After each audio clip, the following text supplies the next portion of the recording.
Information technology university से मैं दावत देता हूं नवीद अहमद को, जिनकी उर्दू मज़ाहिया तकरीर का मौजू है सुना है उसका मनी लॉन्ड्रिंग का धंधा है। ख़वातीन हज़रात, सबसे पहले तो मैं सलाम पेश करना चाहूँगा GCU डिबेटिंग सोसाइटी को, क्योंकि इन्होंने पाकिस्तान डिबेटिंग सर्किट को हमेशा बेहतरीन स्पीकर्स दिए हैं। ऐसे स्पीकर्स जो अपनी आवाज़ से बुखारी ऑडिटोरियम पर सहर तारी करते रहे। आज भी आपके सामने ऐसे ही दो बेहतरीन स्पीकर्स मौजूद हैं। एक इस दीवार पे लगा हुआ है, दूसरा उस दीवार पे लगा हुआ है।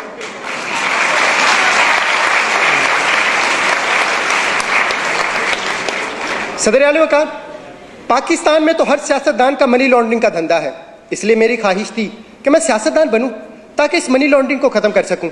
इसलिए मैंने सियासत के मैदान में कदम रखा, फिसल गया। मैंने फिर सियासत के मैदान में कदम रखा, फिसल गया। फिर मुझे एक बाबा जी ने कहा कि सियासत के मैदान में सिर्फ वो नहीं फिसलता जिसने बूट पहने हुए हो।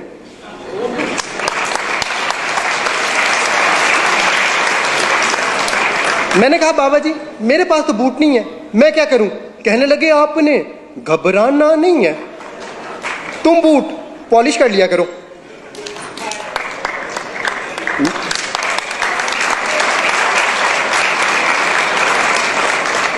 मैंने कहा बाबा जी उससे क्या होगा? कहने लगे बेटा उससे मुल्क में तब्दीली आ जाएगी। मैंने कहा बाबा जी क्या मतलब, वजाहत करें। कहने लगे बेटा वजाहत मैं कर दूंगा मगर तुम डिस्क्वालीफाई हो जाओगे, और हो सकता है डिस्क्वालीफाई होने के बाद लापता भी हो जाओ,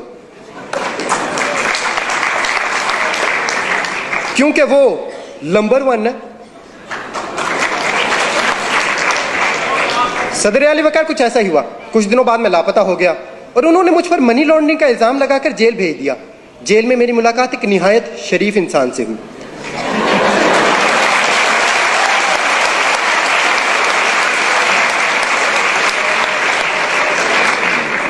वो बहुत दरवेश इंसान थे। खाना खाते वक्त एक निवाला खाते, एक दीवार को लगाते, फिर एक निवाला खाते, एक दीवार को लगाते। मैंने उनसे पूछा ये आप क्या कर रहे हैं? कहने लगे खाता हूं लगाता भी तो हूं।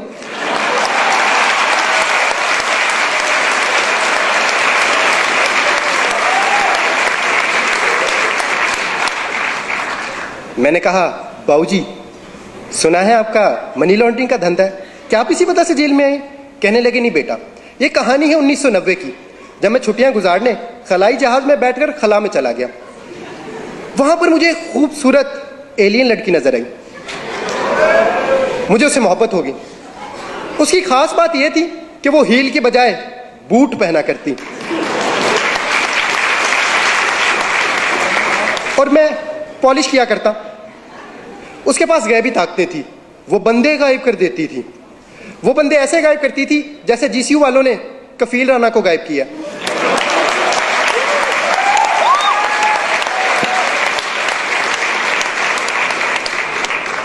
फिर मेरी सालगिरह आई और सालगिरह पे उसने मुझे कुर्सी दी। 2.5 साल तक मैं कुर्सी के साथ खेलता रहा, फिर उसने कुर्सी वापस ले ली। प्यार मोहब्बत का ये सिलसिला ऐसे ही चलता रहा कि 1999 आ गया। इस मर्तबा उसकी सालगिरह आई और तोहफे में मैंने उसे बिल्ला दिया, जो डरता वरता किसी से नहीं था। फिर मैंने उसे कहा चलो आओ कोई धंधा शुरू करते हैं। कहने लगी पहले मेरे एक सवाल का जवाब दो, अगर एक लड़की गाड़ी में बैठी हो तो उसे क्या कहेंगे? मैंने कहा गर्ल कार। कहने लगी नहीं कार गर्ल। मैं कहा नहीं गर्ल कार। फिर इसी कारगिल के इशू पे हमारी लड़ाई होगी।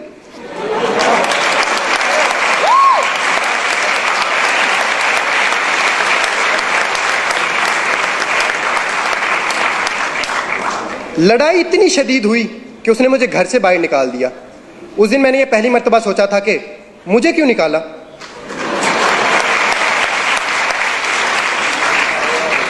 फिर वो 5 साल तक शुजात के साथ साइकिल चलाती रही।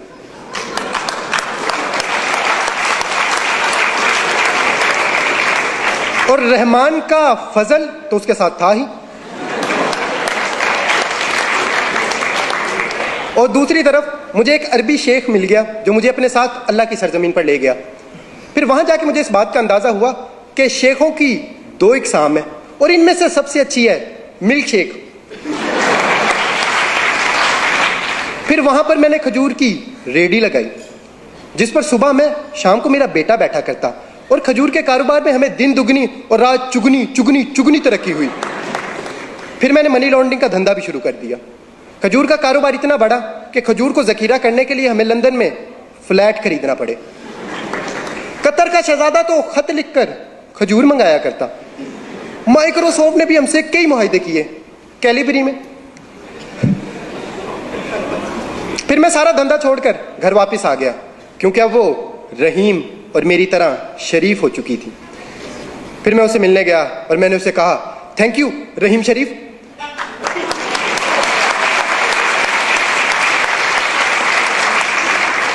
फिर एक दिन हम दोनों वोट डालने पोलिंग स्टेशन गए। वो अपना वोट डाल रही थी कि वोट जमीन पर गिर गया। ये देखकर मुझे बहुत बुरा लगा और मैंने उसे कहा, वोट को इज्जत दो।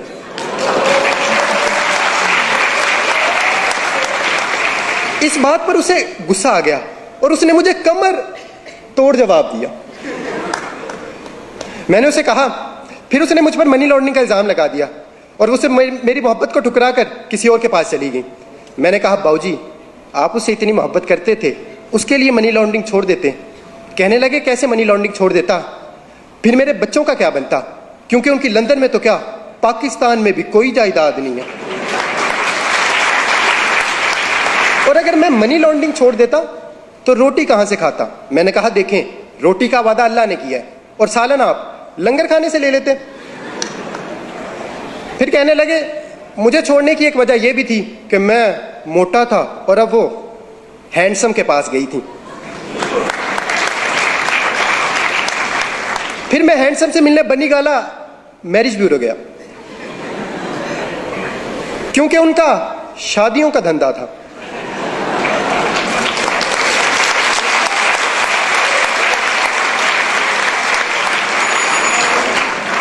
मैंने उनसे पूछा कि एलियन लड़की को आपसे मोहब्बत कैसे हुई। कहने लगे, ये मई के महीने की बात है, जब मैं तकरीर करते हुए स्टेज से गिरा। जब एलियन लड़की को यह मालूम हुआ कि मैं गिरा हुआ हूं, तो फिर उसने मुझे कुर्सी दी, टायरों वाली, जो रिमोट से चलती थी। मगर पता नहीं क्यों रिमोट नहीं दिया।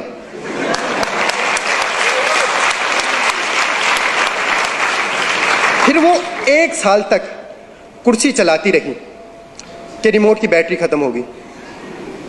उसने चार्ज करना चाहा, प्लग दूर था, इसलिए फिर मैंने उसे एक्सटेंशन दी।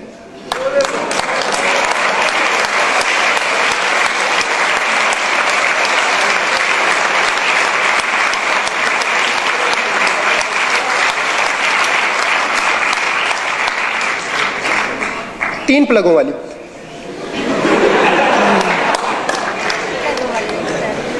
क्योंकि उसकी उम्मीद नाज का हमसे ये मान था कि आप सर्विस बढ़ा दीजिए। सर्विस बढ़ा दी गई। सदर आली वकार, अब तो ये आने वाला वक्त ही बताएगा कि एलियन लड़की रिमोट वाली कुर्सी चलाती है या फिर डीजल वाली।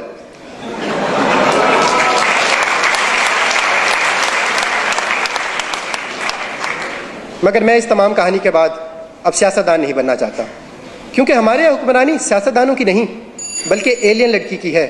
वो जब चाहे जिस पे चाहे मनी लॉन्ड्रिंग का इल्ज़ाम लगाकर उसे कहानी से बाहर कर दे। और अगर हमें ये मनी लॉन्ड्रिंग ख़त्म करना है तो हमें अपना जमहूरी निज़ाम बेहतर बनाना होगा, क्योंकि इस निज़ाम से हमें अक्सर बेवकूफ़ सदर मिलता है। अगर आपको मेरी बात पर यकीन नहीं तो मिसाल आपके सामने है।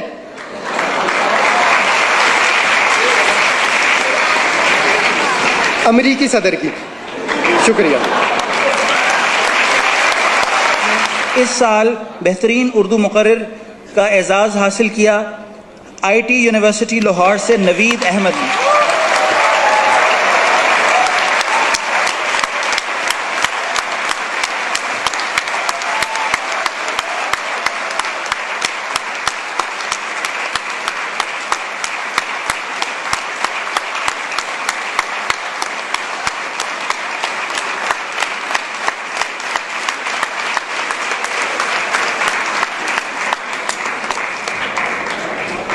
उनतालीसवें कुल पाकिस्तान अल्लामा Mohammad Iqbal bilingual declamation contest की टीम ट्रॉफी हासिल की इस दफ़ा इंफॉर्मेशन टेक्नोलॉजी यूनिवर्सिटी लाहौर